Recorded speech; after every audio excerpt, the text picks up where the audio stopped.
Bonjour, la bourse de Paris repart dans le vert ce matin dans le sillage de Wall Street.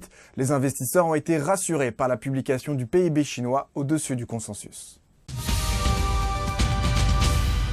Et Danone sera au centre des attentions aujourd'hui. Le groupe a enregistré un chiffre d'affaires en baisse de 5,2% en dessous du consensus. L'entreprise est malgré tout parvenue à dégager une croissance organique proche des attentes en hausse de 2,2%.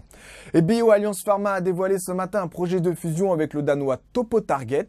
L'opération aurait lieu par échange d'actions à raison de 2 actions BioAlliance pour 27 actions TopoTarget détenues. Selon le Figaro, EDF s'intéresserait à la privatisation de l'énergéticien grec DEI.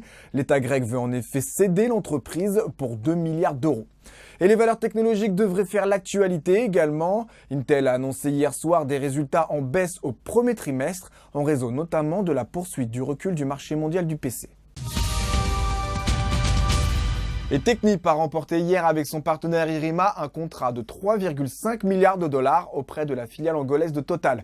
La part du groupe dans cet accord serait d'environ 55% de ce montant, tandis que son partenaire néerlandais engrangera les 45% restants.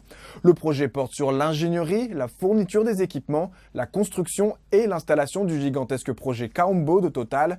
Il s'agit d'ailleurs du plus grand contrat sous-marin jamais remporté par Technip. C'est la fin de ce flash, rendez-vous à midi pour faire le point à la mi-séance.